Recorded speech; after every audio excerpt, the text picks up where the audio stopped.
Hello friends, कैसी बाटी आप सब। भोजपुरिया रसोईयन ब्लॉग में आपके बहुत बहुत स्वागत बा।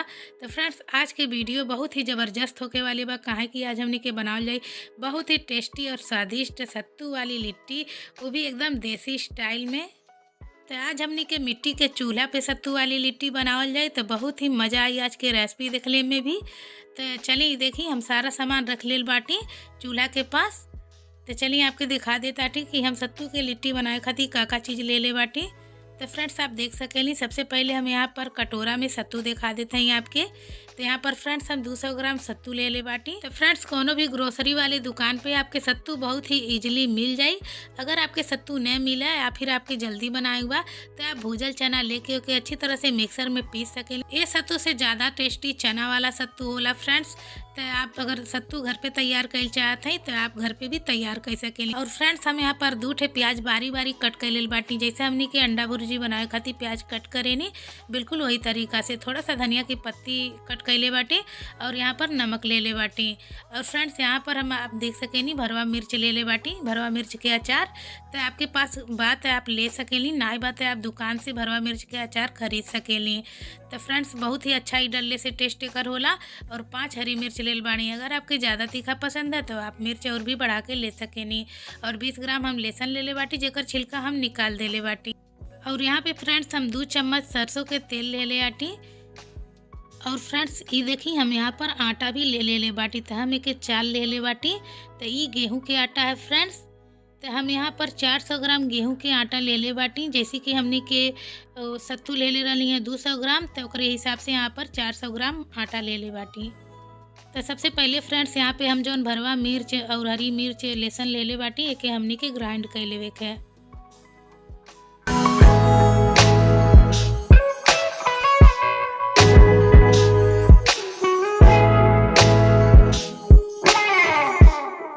तो ये देखिए फ्रेंड्स, हमें के अच्छी तरीक़ा से ग्राइंड करके लेके आ गल बाटी। तो सबसे पहले हमने के एक बड़ा सा कटोरा लेवे का और सारा सत्तू एक कटोरा में डाल लेवे का। ये कटोरा बहुत छोटा पड़त रहा है, ऐसे हमें एक बड़ा कटोरा में डाला था। प्याज और धनिया की पत्ती भी एमन डाल देवे का है।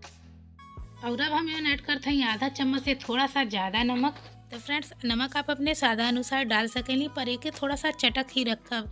2 चम्मच सरसों के तेल डाल देवल, बहुत ही अच्छा स्वाद आवेला लिट्टी में। और भरवा मिर्च लहसुन और मिर्च वाला पेस्ट मन डाल देवल जाई। तो फ्रेंड्स, आप भरवा मिर्च पड़ोसन से भी मांग सकीला, मांग के एक बार ट्राई करी, अच्छा लगी तो फिर दुकान से ढेर सारा भरवा मिर्च के अचार मंगा ले। और रोज सत्तू वाली लिट्टी बना के खाइले में तो बहुत ही स्वादिष्ट लागेला। सब केहू अपने पड़ोसन से कुछ न कुछ मांगेला, काहे कि हर चीज़ सबके पास नहीं होला। तो आप भी मांग के ट्राई कर सकीला। तो ये देखिए हमें के अच्छी तरह से मिक्स कर दिल बाटी के ढक के साइड में रख देवल जाए। और फ्रेंड्स, अब हमने के आटा गूथे है। तो आटा में हमने के सबसे पहले आधा चम्मच नमक डाल के अच्छी तरह से के मिक्स कर लेवे है। और थोड़ा थोड़ा पानी डाल के फ्रेंड्स हमने के एक सॉफ्ट डो तैयार कर ले है। बिल्कुल जैसे हमने के रोटी बनाए खातिर आटा गूँथ के तैयार करेली, बिल्कुल वही तरीका से तैयार कर ले है। तो ये देखिए हम डो तैयार कर लेल बाटी और यहाँ पर सत्तू भी ले बाटी। तब हमने के लिट्टी बनावे है। तो खातिर फ्रेंड्स, रोटी से थोड़ा सा बड़ा हमने के लोई तोड़े है। वैसे ही आप साइज जैसन रखल चाहत हैं रख सकेनी। और एक ये तरीका से कटोरी से बना दे है फ्रेंड्स। और जितना सत्तू आप भरल चाहत हैं भर सकेली। तो देखिए थोड़ा थोड़ा डाल के हम अंदर की तरफ प्रेस करत हैं। तो अंदर की तरफ प्रेस कई के बंद करे है। तो देखिए कितना इजली बंद हो जात बा। और बंद कैले के बाद फ्रेंड्स, ऊपर से हमने के बढ़िया से के प्रेस करके बंद करे है, ताकि पानी में डलने के बाद ये बिल्कुल न खुले। एक्स्ट्रा आटा भी हमने के हम दाब देवे है। और हम एक थोड़ा सा चपटा कर देते हैं। आप एक गोल शेप रखल चाहते हैं तो रख सकेली, पर हम एक थोड़ा सा चपटा कर देते हैं। तो ऐसा ही हमने के सारा लिट्टी बना के तैयार कर लेवे है। तो ये देखिए फ्रेंड्स, हमार दूसर लिट्टी भी बन के तैयार हो चुकल बा। तो ये देखिए फ्रेंड्स, हम सारा लिट्टी बना ले बाटी। और ये देखिए हमार बेटी भी कितना प्यारा लिट्टी बनौले बाटी। तो चलिए अब हमनी के अपना चूल्हा की तरफ चलल जा। तो फ्रेंड्स, ये देखिए चूल्हा पे हम आग जला ले बाटी।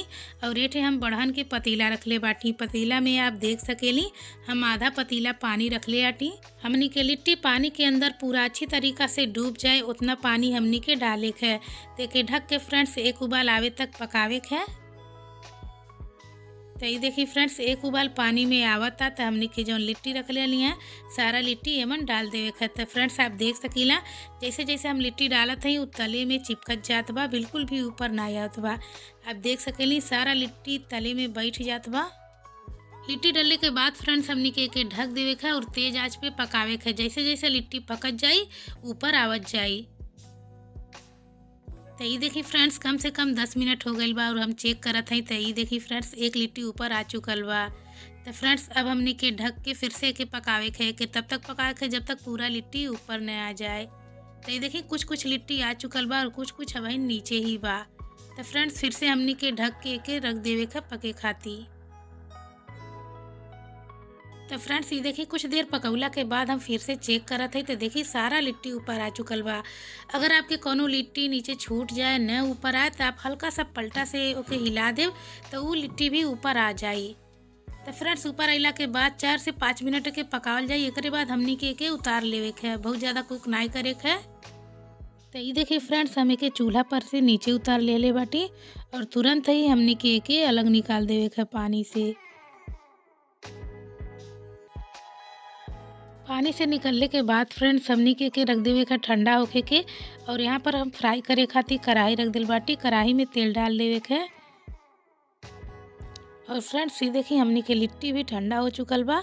तब हमनी के एमन फ्राई कइल जाई। फ्राई करे खातिर हम लोहा के कढ़ाई के यूज कइले बाटी।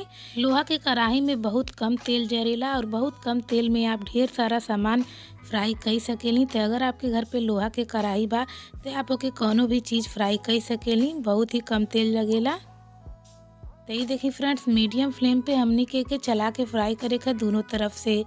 तो आप एके डायरेक्ट भी फ्राई कर सकेली बिना उबलले भी, बकर उबलले से ही थोड़ा अंदर से नरम हो जाला तो बहुत अच्छा लगेला खइले में।